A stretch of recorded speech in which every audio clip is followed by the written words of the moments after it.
Merle Oberon was an Anglo-Indian actress. She began her film career in British films as Anne Boleyn in The Private Life of Henry VIII. After her success in The Scarlet Pimpernel, she traveled to the United States to make films for Samuel Goldwyn. She was nominated for an Academy Award for Best Actress for her performance in The Dark Angel. A traffic collision in 1937 caused facial injuries that could have ended her career, but she soon followed this with her most renowned performance in Wuthering Heights. Throughout her adult life, in order to conceal her Indian heritage, she maintained the fiction that she was born in Tasmania, Australia. She concocted a story that all her school records had been destroyed in a fire, which meant it could be neither proven nor disproven. She maintained these fictions throughout her professional life. The year before she died, she finally admitted this story was not true, and records located since her death have confirmed her true origin. Early life. Estelle Merle Thompson was born in Bombay, British India on 19 February 1911. According to some sources, her birth name was Estelle Merle O'Brien Thompson. Merle was given Queenie as a nickname, in honor of Queen Mary, who visited India along with King George V in 1911. Over the years, Oberon obscured her parentage. Some sources claim Merle's parents to have been Arthur Terence O'Brien Thompson, a British mechanical engineer from Darlington, who worked in Indian Railways, and Charlotte Selby, a Eurasian from Ceylon with partial Maori heritage. However, at the age of 14, Charlotte had in Ceylon given birth to her first child, Constance, the result of a relationship with Henry Alfred Selby, an Irish foreman of a tea planter, and Constance, 12 at the time of Merle's birth, was actually her biological mother. Despite this, Charlotte raised Merle as her own child and as Constance's sister. Charlotte's partner, Arthur Thompson, was listed as the father in Merle's birth certificate, with the forename misspelled as Arthur. Constance eventually married and had 4 other children: Edna, Douglas, Harry and Stanislaus, with her husband Alexander Soares.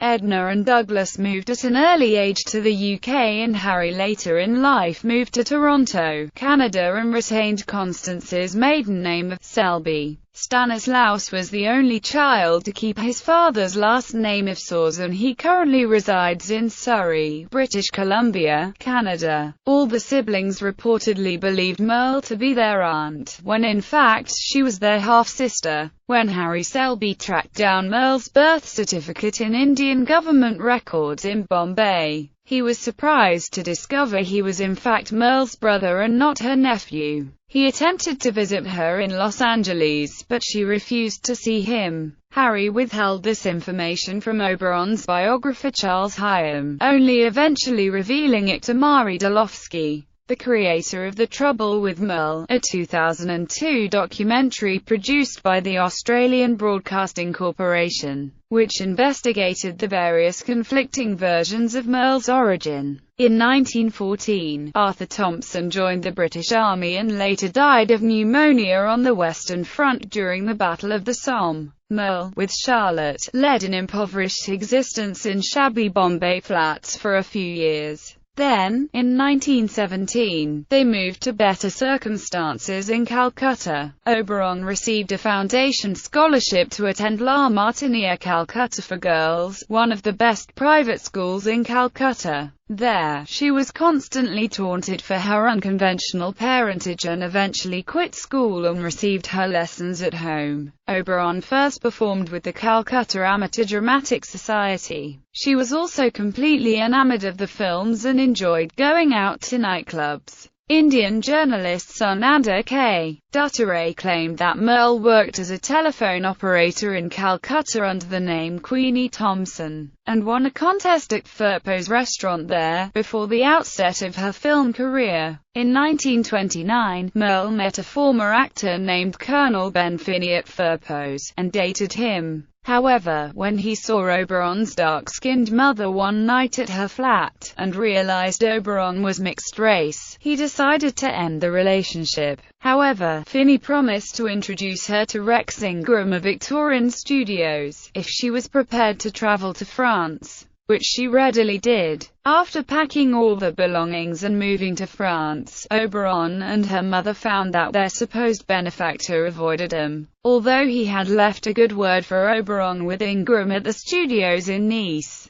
Ingram liked Oberon's exotic appearance and quickly hired her to be an extra in a party scene in a film named The Three Passions. Acting career. Oberon arrived in England for the first time in 1928, aged 17. Initially she worked as a club hostess under the name Queenie O'Brien and played in minor and unbilled roles in various films. I couldn't dance or sing or write or paint. The only possible opening seemed to be in some line in which I could use my face. This was, in fact, no better than 100 other faces. But it did possess a fortunately photogenic quality, she modestly told a journalist at Film Weekly in 1939. In view of the information discovered since this 1939 article, this should be seen as part of a myth perpetrated by Oberon, since apparently she did not reach Europe until 1929. Her film career received a major boost when the director Alexander Korda took an interest and gave her a small but prominent role, under the name Merle Oberon, as Anne Boleyn in The Private Life of Henry VIII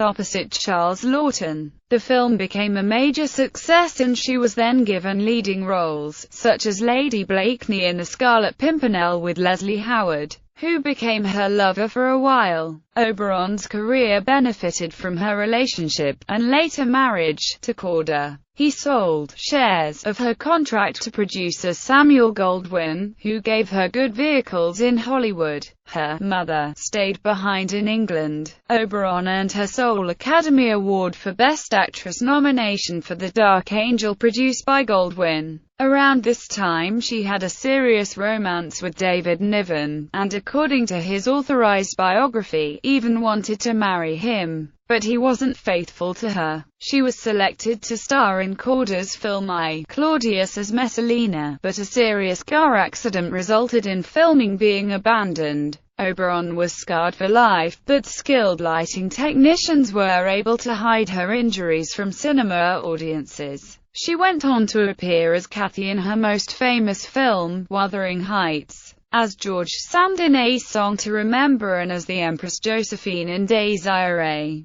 According to Princess Merle, the biography written by Charles Hyam with Roy Mosley, Oberon suffered even further damage to her complexion in 1940 from a combination of cosmetic poisoning and an allergic reaction to sulfur drugs. Alexander Korda sent her to a skin specialist in New York City, where she underwent several dermabrasion procedures. The results, however, were only partially successful. Without makeup, one could see noticeable pitting and indentation of her skin. Charlotte died in 1937. In 1949, Oberon commissioned paintings of her mother from an old photograph. The paintings hung in all her homes until Oberon's own death in 1979. Merle Oberon had a brief affair in 1941 with Richard Hillary, an RAF fighter pilot who had been badly burned in the Battle of Britain. They met while he was on a goodwill tour of the United States. He later became well known as the author of a best-selling book, The Last Enemy. Death. Merle Oberon became Lady Korda when her husband was knighted in 1942.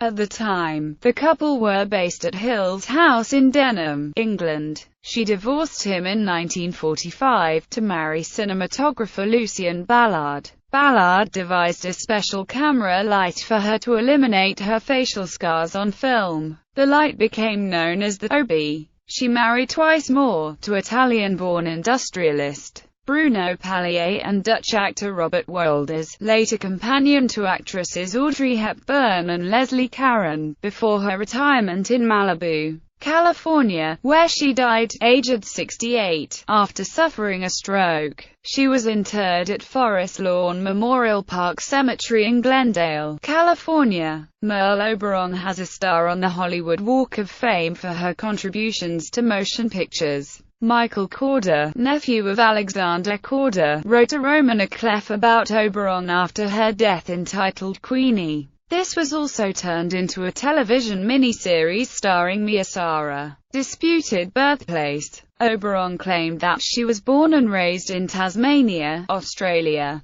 The story of her alleged Tasmanian connections was comprehensively debunked after her death. Oberon is known to have been to Australia only twice. Her first visit was in 1965, on a film promotion. Although a visit to Hobart was scheduled, she became ill after journalists in Sydney pressed her for details of her early life, and she left for Mexico shortly afterwards. In 1978, the year before her death, she agreed to visit Hobart for a Lord Mayoral reception. The Lord Mayor of Hobart became aware shortly before the reception that there was no proof she had been born in Tasmania, but went ahead with the reception to save face. However, shortly after arriving at the reception, Oberon denied she had been born in Tasmania, to the disappointment of many. She then excused herself, claiming illness. Whether ill or not, this meant she was unavailable to answer any more questions about her background. On the way to the reception, she had told her driver that as a child, she was on a ship with her father, who became ill when it was passing Hobart. They were taken ashore so he could be treated, and as a result she spent some of her early years on the island. This story, too, seems to have been a fabrication. During her Hobart stay, she remained in her hotel, gave no other interviews, and did not visit the theatre named in her honor. Filmography features short subjects, screen snapshots, series 16, No. 4, Hollywood Goes to Town, Assignment, Foreign Legion, radio appearances.